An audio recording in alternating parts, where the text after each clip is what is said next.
Halo, assalamualaikum sahabat woodworker seluruh Indonesia. Jumpa lagi dengan saya Putra dari Indonesia Woodworking. Kita cerita-cerita power tools lagi, menceritakan pengalaman saya menggunakan power tools yang saya miliki. Baik, di dua konten kemarin sudah bahas bor, jadi kayaknya kalau bahas bor terus lama-lama bosen ya. Kali ini saya akan bahas power tools yang berbeda. Apa power toolsnya? Langsung saja, ini dia teman-teman. Ini adalah power planner ya. Ini dua power planner ini adalah milik saya. Dua-duanya saya gunakan, tapi yang satu ini sudah rusak, harus diperbaiki.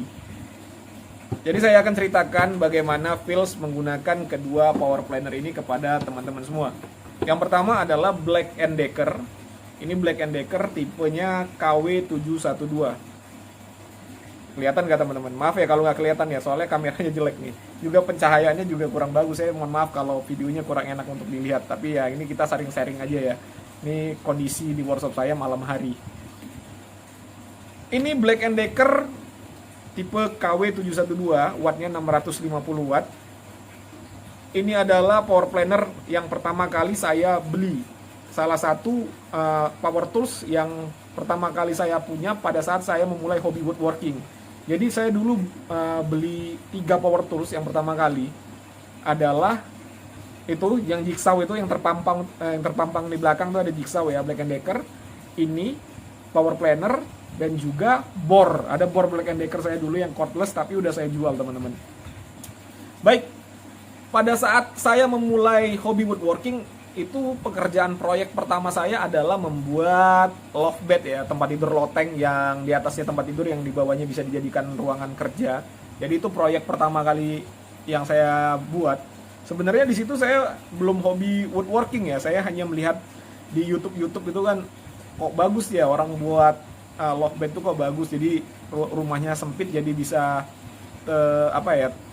ada solusi gitu loh untuk jadi tidak terlalu sempit, ada ruangan di bawah tempat tidur gitu. Jadi proyek pertama saya adalah membuat loft bed itu. Jadi saya menggunakan untuk pondasinya, saya menggunakan kayu-kayu yang biasa digunakan untuk pembuatan kusen. Saya menyerut kayu itu menggunakan ini teman-teman. Dan pada saat itu saya juga belum ngerti tuh gimana caranya menyerut, belum ngerti sama sekali. Jadi saya lihat YouTube juga untuk melihat cara menyerut kayu itu. Tapi ya itu saya agak emes juga sih sebenarnya ya. Untuk kelas pemula itu saya rasa sudah cukup memuaskan, rapi. Saya rasa juga karena alat ini juga. Kenapa? Yang pertama, alat ini memang pisaunya itu memang tajam ya. Tajam pisaunya, sangat tajam pisaunya. Terus dia pengaturan kedalaman potongnya itu ini kliki dan enak sekali teman-teman.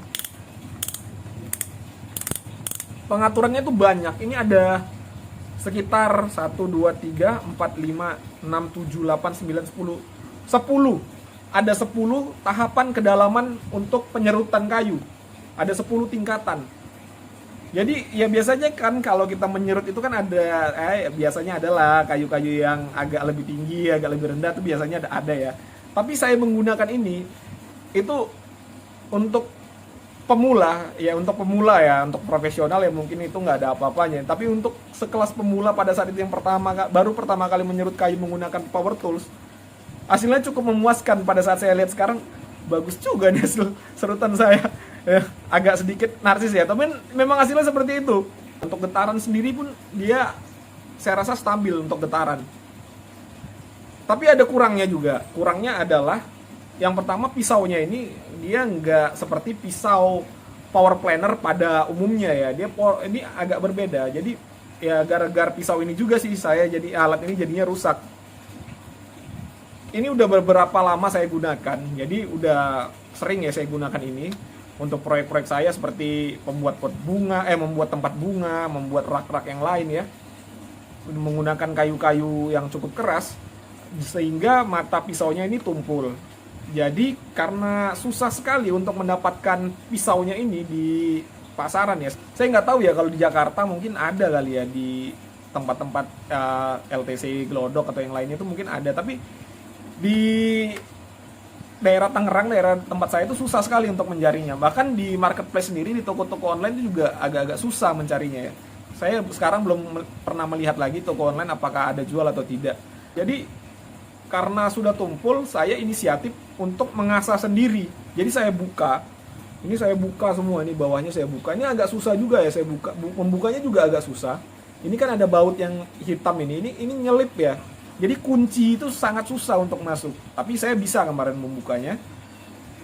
Setelah saya asah, sudah cukup tajam. Pada saat saya pasang lagi kembali, saya rasa sih, ya itu mungkin karena kebodohan saya juga kali ya. Saya rasa sudah pas, sudah kuat, atau ya udah pas lah, kuncian saya sudah pas.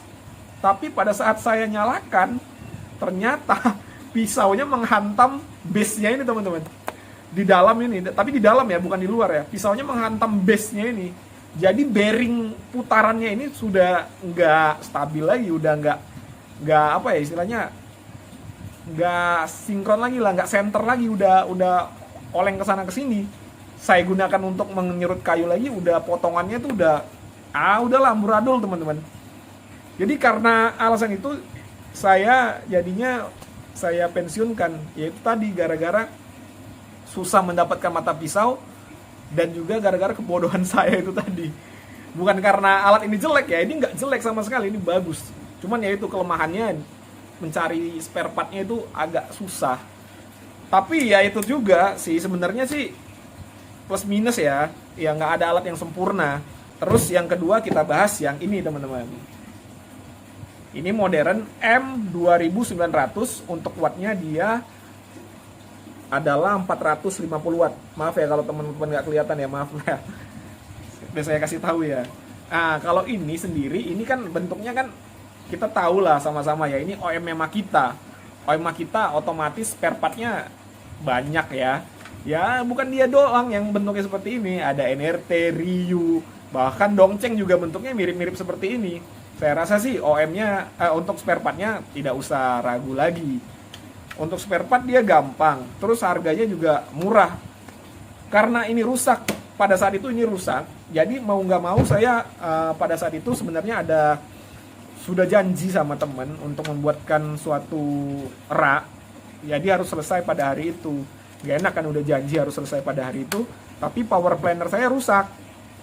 Mau nggak mau saya harus cari power planner baru, karena susah sekali mendapatkan spare partnya Black Decker tadi ya. Untuk mengganti mata pisaunya aja susah. Jadi mau nggak mau dah saya cari power planner baru di daerah rumah saya ini. Pada saat itu saya beli 450. Sebenarnya kalau kita belinya di marketplace online tuh harganya sekitar 350-an ya. Cuman pada saat itu karena saya kepepet harus selesai pada hari itu, mau nggak mau saya beli ini dengan harga 450.000. Ya tetap aja lebih murah daripada Black Decker tadi. Ini ringan dipakainya, terus wattnya juga cuma 450 watt. Tapi ya itu, harga memang nggak pernah bohong ya. Pengaturannya ini teman-teman, pengaturan kedalaman serutnya ini susah sekali untuk diputer. Dan terus kita mengira-ngira gitu. Ini nggak akurat, ini kan ada angkanya nih. Ada angkanya berapa nih? Ada cuman 3 di sini juga. Cuman 3, beda ya, itu tadi 10 kan. Ini cuman 3 tingkat kedalaman potong. Dan ini kita mengira-ngira nggak akurat gitu loh. Ini 0,5, ada 1 dan 0 ya. Ini saya udah mencoba untuk pada saat menyerut menggunakan alat ini kan ada arah ya, penunjuknya ini ya. Saya rasa sudah sangat udah mengepaskan angkanya di jarumnya ini, tanda sign penunjuknya ini. Tapi bisa berbeda gitu loh. Hasilnya itu berbeda-beda gitu loh. Tingkat kedalaman potongnya itu berbeda-beda, teman-teman. Nggak sama. Agak susah ya menggunakan ini. Saya rasa untuk saya susah menggunakan ini. Mungkin kalau teman-teman ya udah profesional, tangannya udah terlatih atau jam terbangnya udah tinggi, mungkin gampang-gampang aja menggunakan ini. Tapi kalau saya sendiri sih, saya susah ya menggunakan ini ya. Karena mungkin karena amatir juga ya, ilmunya nggak seberapa. Tapi secara fungsi sih bisa dapet sih ya. Agak tricky ya. Harus butuh kesabaran dan effort yang lebih dibandingkan saya menggunakan ini. Ya untuk sekelas pemula pada saat itu saya sudah bisa rapi menggunakan alat ini. Dan ini saya sudah hampir berapa tahun saya di woodworking, Tapi saya menggunakan alat ini masih susah sampai sekarang nih ya. Kalau saya suruh menyerut kayu menggunakan alat ini, itu masih agak susah. Jadi agak lebih harus butuh kesabaran dan apa ya, tricky lah, pokoknya agak ribet. Plus minus juga ya, tadi kan ada plus minus dan ini plus minusnya juga ada.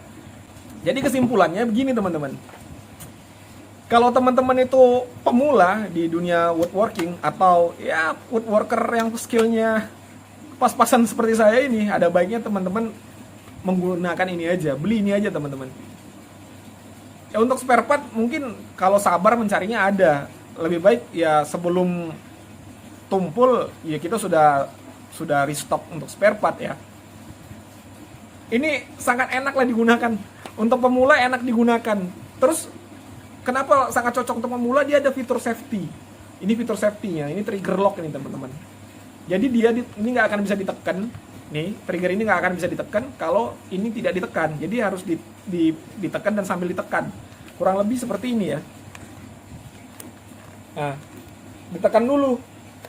ditekan dulu baru bisa triggernya. Kalau ini nggak ada, ini langsung tekan aja. Ya untuk profesional saya bilang tadi, untuk profesional nggak ada masalah sih yang begitu. Itu hal-hal sepele lah bagi orang-orang yang sudah mahir ya. Tapi kalau saya sendiri, saya masih suka lah sama yang ini. Jadi saya lagi mencoba untuk apa ya, ke Stanley-nya, untuk Stanley ini kan satu produk ya, sama bukan satu produk ya, satu perusahaan dengan Stanley dan DeWalt. Jadi saya coba untuk ke service centernya, katanya harus order dulu spare partnya, jadi saya tunggu dulu karena juga pada saat ini belum ada pekerjaan proyek untuk kayu-kayu keras ya. Hanya sekarang hanya banyak yang main di triplek ini ada proyek pembuatan rak. Jadi ini menggunakan triplek doang, jadi tidak perlu serut. Jadi belum perlu serut ya. Dan untuk yang ini tadi harganya murah, lebih murah daripada yang itu. Spare partnya banyak, terus ringan. Bagi teman-teman yang profesional sih kayaknya nggak ada masalah menggunakan ini. Yang jam terbangnya udah tinggi sih nggak ada masalah ya. Tapi kalau saya sendiri agak susah menggunakan ini. Yaudah ya gitu aja ya mungkin ya cerita kita kali ini. Kalau teman-teman masih ada yang ganjal ingin ditanyakan, silakan aja di kolom komentar. Insya Allah kalau saya bisa jawab, saya akan jawab. Kalau teman-teman suka dengan video seperti ini, silahkan like aja. Kalau nggak suka, dislike nggak apa-apa teman-teman. Jangan lupa subscribe channel saya agar saya lebih semangat lagi membuat konten-konten yang bermanfaat bagi teman-teman. Assalamualaikum warahmatullahi wabarakatuh.